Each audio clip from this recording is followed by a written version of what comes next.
Welcome to the new session. So today we will discuss about an important topic, that is Mendel's cross. In the previous lecture we have already discussed about this, and let's continue with the same. Mendel's crosses. उस Mendel जो है, Mendel ने 7 जो characters हैं उस पे काम किया है। कैरेक्टर जो हैं 7 हमने ऑलरेडी डिस्कस किया है। तो अलग-अलग कैरेक्टर्स अलग-अलग क्रोमोसोम्स पे मौजूद, कुछ कैरेक्टर्स एक ही क्रोमोसोम्स पे हैं। 2-3 कैरेक्टर्स हमने क्रोमोसोम नंबर 4 पे देखे, 2 कैरेक्टर्स हमने क्रोमोसोम नंबर 1 पे देखे, इसी तरह एक क्रोमोसोम 7 पे हमने एक कैरेक्टर देखा और क्रोमोसोम नंबर 5 पे हमने और एक कैरेक्टर देखा। तो दीज आर 7 कॉन्ट्रास्टिंग कैरेक्टर्स। तो इस पे हमने तो अब देखते हैं कि उन्होंने कैसे ये क्रॉस किया। क्रॉस उन्होंने किया पी प्लांट पे 2 वैराइटीज पे। सपोज उन्होंने सबसे इम्पोर्टेंट जो है, उन्होंने ट्रू ब्रीडिंग प्योर लाइन्स देखी। सपोज अगर हम प्लांट हाइट की बात करें, जो मेंडल ने किया था cross plant height. Plant height एक कैरेक्टर है, आपको पता ही है। अगर हम ट्रू ब्रीडिंग वैरायटी देखेंगे तो उसमें वो होमोजाइगस कंडीशन में मौजूद होते हैं। टी और टी को क्रॉस किया उन्होंने, स्मॉल टी और स्मॉल टी को इसके साथ। These are true breeding varieties. तो देखिए, these are in homozygous condition, ठीक है। तो जब इनको आपस में क्रॉस किया मेंडल ने, तो वहां से हमें क्या रिजल्ट मिला? रिजल्ट मिला हमें टी और टी। तो these were all tals, ये सब टाल है, even though they are in heterozygous condition. यानी कि यहाँ से एक पेरेंट से आया एक कैरेक्टर, दूसरे पेरेंट से आया। तो सपोज यहाँ पे अगर हम पोलन ग्रेन लेंगे, तो यहाँ पे हम एग लेंगे दूसरे प्लांट का। जब इनमें फर्टिलाइजेशन हो गई तो F1 जनरेशन जो थी, दिस इज F1 जनरेशन, ये हमें सब टॉल्स मिले, ठीक है। अगर हम प्लांट हाइट की बात करें, देखिए ये सपोज ये टॉल है, इसको हमने डॉफ के साथ ये किया क्रॉस, तो वहाँ पे हमें सिर्फ टॉल्स ही आए। तो ये रिजल्ट देख के मेंडल हैरान हो गया।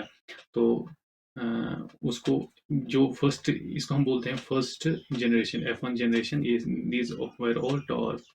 इवन दो कैरेक्टर्स मौजूद थे, एक तो डवार्फ था, दूसरा था टॉल, लेकिन कौन सा एक्सप्रेस हुआ? सिर्फ टॉल प्लांट्स हमें मिले। तो फिर उन्होंने यहाँ पे इनकी सेल्फ पॉलिनेशन की।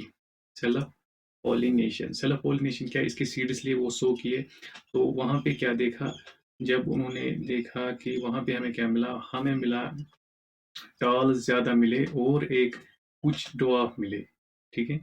टॉल भी मिला और डवार्फ भी मिले, दोनों कैरेक्टर। अब दूसरे जब सेल्फ पॉलिनेशन किया इन्होंने, और वहाँ के सीड्स, वहाँ से जो हमें सीड्स मिले प्लांट्स के, वो जब सो किए, तो वहाँ से हमें कुछ डिफरेंट रिजल्ट्स मिले। यानी कि दोनों कैरेक्टर एक्सप्रेस हुए। किसमें? कौन सी जनरेशन में? इसको उन्होंने नाम दिया F2 जनरेशन, क्योंकि F1 जनरेशन के सीड्स हमने सो किए, जो उससे प्लांट्स मिले उनको हम बोलते हैं F2 जनरेशन। F2 जनरेशन में हमें दोनों कैरेक्टर एक्सप्रेस हुए।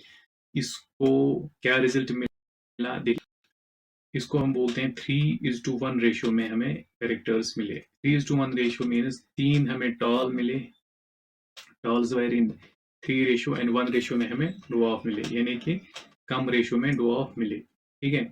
तो ये रिजल्ट देख के जो मेंडल है, मेंडल ने कहा कि some factors are responsible from parents to offsprings, which are transmitted by gametes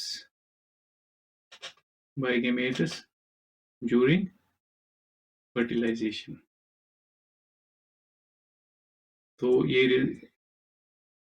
उन्होंने क्या बोला कि some factors are responsible from parents to offspring which are transmitted by gametes during the fertilization, यानी कि जो कैरेक्टर्स हैं वो इन फैक्टर्स में मौजूद होते हैं। उन्होंने नाम दिया था फैक्टर्स। एक्चुअली ये जीन्स होते हैं, जो मॉडर्न डे में उनको हम बोलते हैं इन फैक्टर्स को जीन्स। तो जो आइडिया दिया था मेंडल ने उनको कहा था कि factors are transmitted from parents to offspring, यानी कि जो कैरेक्टर्स हैं वो फैक्टर्स में होते हैं, जो पेरेंट्स में मौजूद होते हैं, फिर वो ट्रांसफर होते हैं जनरेशन टू जनरेशन। उनमें से जो कुछ हिडन रहते हैं, कुछ एक्सप्रेस होते हैं। जो एक्सप्रेस होते हैं कैरेक्टर, एक्सप्रेस जो कैरेक्टर होते हैं उनको हम बोलते हैं डोमिनेंट। उनको बोलते हैं डोमिनेंट। जो कैरेक्टर एक्सप्रेस नहीं होता है उनको हम बोलते हैं रिसेसिव।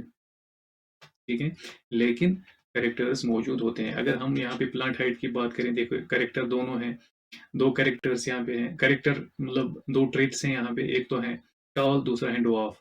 तो ये दोनों जब प्लांट्स, दोनों के कैरेक्टर्स मतलब जब हमने इनको पॉलिनेशन करवाया यहाँ पे, ठीक है, जिसको हम बोलते हैं क्रॉस करवाया।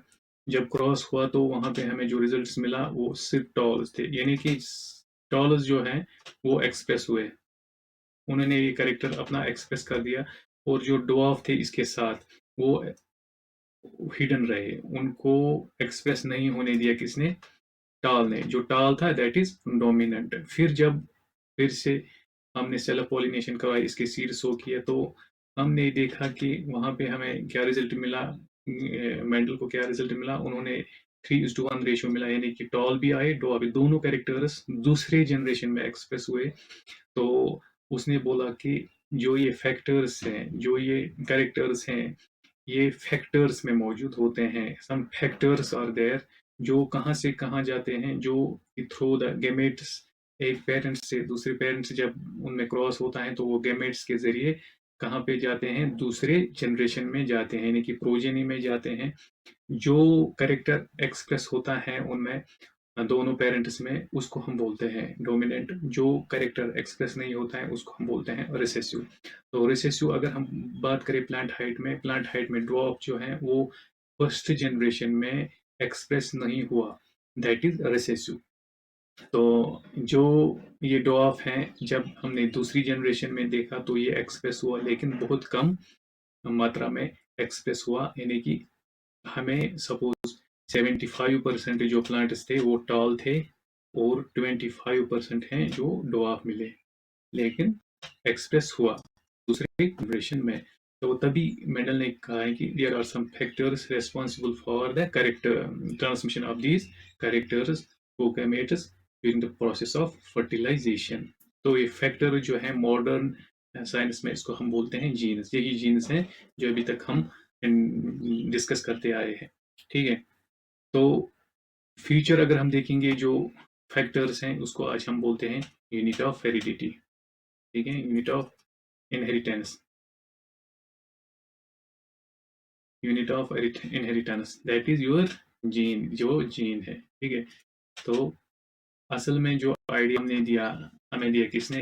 मेंडल ने दिया था। तो उस टाइम उसने जीन को क्या नाम दिया था? उसने जीन को नाम दिया था फैक्टर। ठीक है, यही फैक्टर्स आते हैं इसके जरिए हमने डिस्कस किया है। ये फैक्टर्स कहाँ पे मौजूद होते हैं? ये फैक्टर्स मौजूद होते हैं इनसाइड द क्रोमोसोम। ठीक है, क्रोमोसोम के जरिए ही ये during the process of gamete formation transmit होते हैं from parents to offsprings during the fertilization. और फिर कैरेक्टर जो एक्सप्रेस होगा दैट इज डोमिनेंट, जो कैरेक्टर एक्सप्रेस नहीं होगा वो रिसेसिव होता है। ठीक है, तो इसी तरह जो प्लांट हाइट का हमने एग्जाम्पल दिया, उसी तरह जो मेंडल है उसने क्रॉस किया पॉड कलर पे, पॉड शेप पे भी किया, फ्लावर पोजीशन पे भी किया। इसी तरह जितने भी 7 कैरेक्टर्स थे उन पे उन्होंने कंटिन्यूसली काम किया, हाइब्रिडाइजेशन टेक्निक्स की। उसको उसमें से उनको सेम रिजल्ट्स मिले कि एक तो डोमिनेंट मिला, रिसेसिव मिला 2 जनरेशन में। तो ये कंटिन्यूसली रिजल्ट्स